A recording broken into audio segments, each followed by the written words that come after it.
Good afternoon everyone and welcome back to my channel. I always feel like I have to tell you what day it is. Today is Tuesday and this will probably be uploaded on Friday, but I am grabbing the opportunity just now to record this video. My phone is ringing.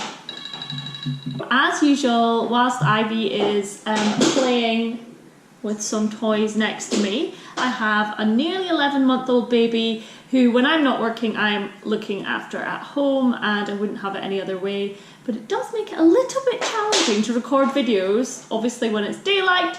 But today's video is going to be about the easiest sustainability swaps you can possibly make. They're the swaps that everyone should be making. They were my first swaps. They were how I kind of got into learning more about sustainability. I did plastic free, was it July? 2 years ago? And I have not gone back from these. I never fail on them. Well, maybe on the odd occasion. And on the very odd occasion I do forget. So I'm going to tell you what they are. And I'm also going to tell you a little bit about the history, about how these things came to be such a plastic overload in the universe. I'm going to start with the first one, which is plastic bags. So the first swap is a sustainable bag. Supermarkets have started charging for them. You can't just go and, take one anymore. You have to pay for it, and you see so many more people going about bags. This is actually my cloth bag I got with my goodie bag at the Vevolution Festival I went to. Here's Ivy. Are you coming up? So that is the first one, and the history behind plastic bags, I actually find this so fascinating. So the guy that invented plastic bags invented them for the opposite reason as to the problem they've caused. And by that I mean he invented them as a sustainable solution to paper bags, which were at the time thought to be worse. You coming? I grabbed one of the pens and one of Mummy's makeup. I have written his name down. Let me have a look. I've got my notepad here.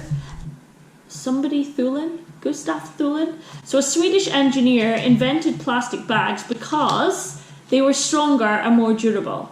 So how on earth do we go full circle to the point where they're just literally like, thrown away? She's giving away number 2. Plastic bags are one of the biggest threats facing the world's seas. Marine plastic is set to outweigh fish by 2050. That is crazy. Can you imagine what a catastrophe it will be if there is a greater weight of plastic in the ocean than there is sea life? That is so sad. Plastic bags were replacing paper and cloth by the mid-1960s in Europe, and by 1979 plastic bags accounted for 80% of the bag market in Europe.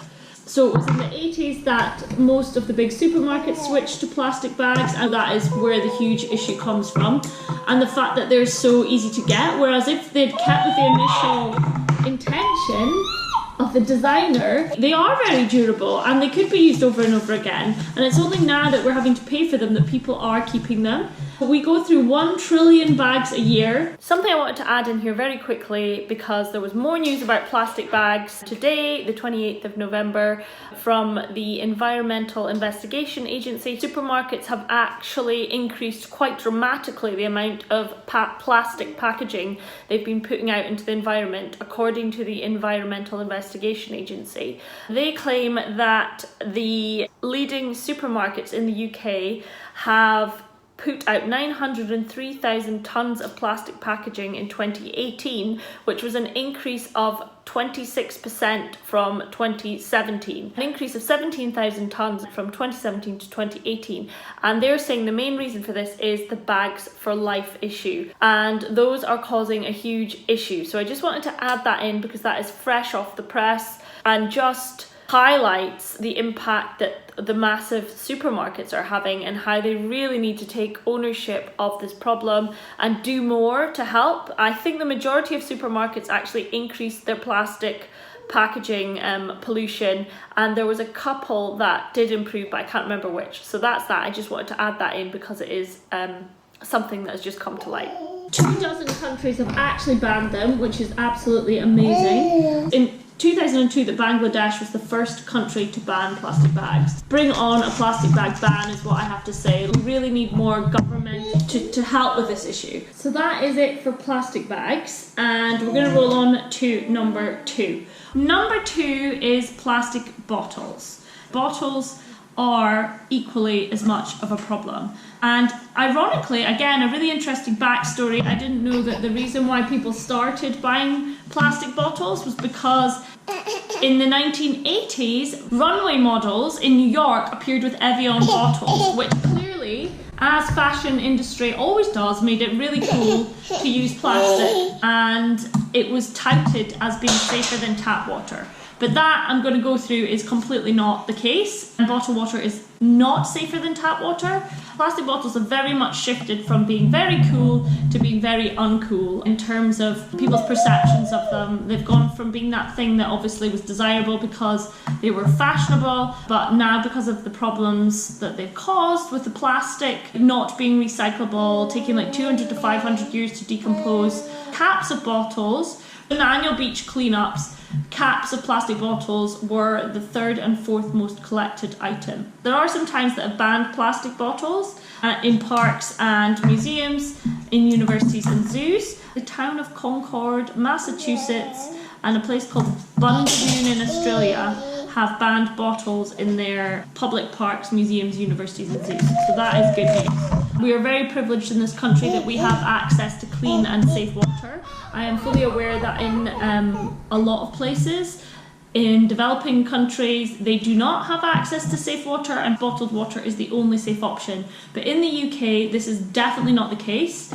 Personally, from being in London and places further south, the water can taste not nice. I live in Scotland, it tastes perfect here, and I wouldn't dream of drinking it from a bottle.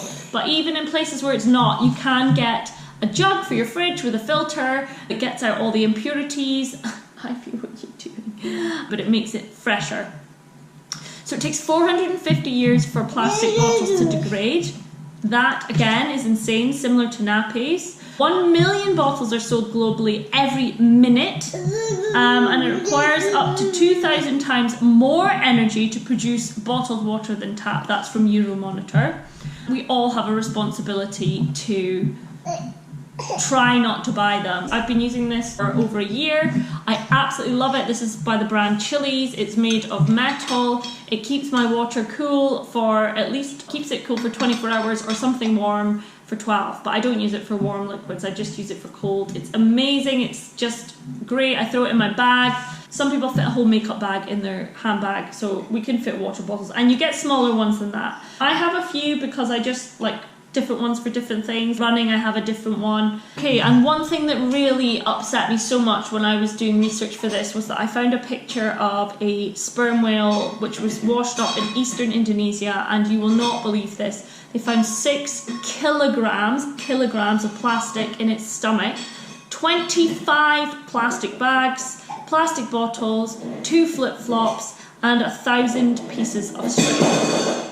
That to me is just a symbol of how bad this is. Sometimes we forget, sometimes we're really thirsty, we've not had our brains together and we've forgotten. Finally, the last one I'm going to talk about, which I'm sure you've guessed, is the coffee cup.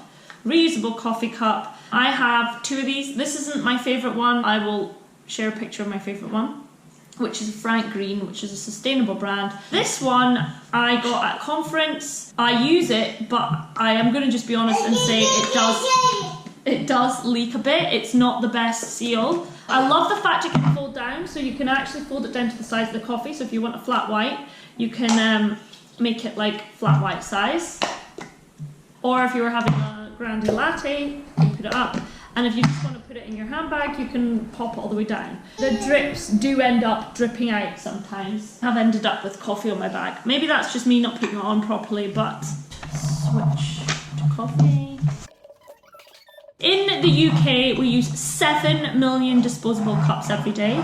That is 2.5 billion a year. And as a coffee drinker, a daily coffee drinker, I had 100% guilt over that, because coffee cups, they are not fully recyclable. In fact, they're not recyclable at all, because although they're paper on the outside, they have a plastic inner coating to stop burning and to keep the coffee to keep it warm and waterproof. That is why you need to get a coffee cup. They are worth their weight in gold. As I was saying, the Frank Green one I've got linked here is absolutely amazing. Even when it's full of coffee, I could put it in my bag. Not that I'm recommending that, but it wouldn't leak. It's insane, and it keeps the coffee warm as well. Less than 1% of 2.5 billion coffee cups are recycled. Didn't realize was that even companies that have the fully compostable ones, but they're only compostable if they can be composted in the right places. And in the UK, we are not set up for that. So you'd have to put a compostable coffee cup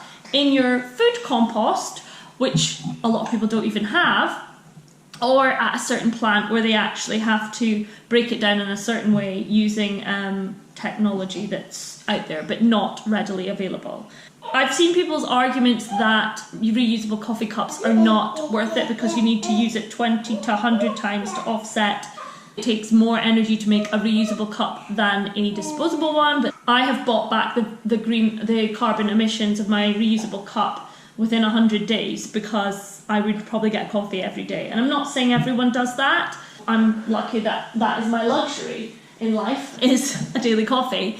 But many people do that too, so please buy a reusable cup. The other thing is that you get a discount when you have a reusable cup. So at Starbucks it's 25p, I think it costs us 25p. You get off your coffee, which is really good, like a good saving if you end up going there regularly. And you also get charged 5p for using a Starbucks cup. I'm not sure, like if you use a disposable one, and hopefully encourages them to buy a reusable cup. I think that's really it. I hope that made sense because I'm trying to record with this little monkey. And I hope that was of interest and convinced anyone who is not currently using one of those three that those are the simplest swaps you can possibly make. You just have to get into the habit of carrying them with you. I keep one of my coffee cups at the office and I keep one at home because that way I know that I'm fully covered and I'm not going to not be stuck without a cup. We've all got bags in abundance. I literally refuse to take a plastic bag.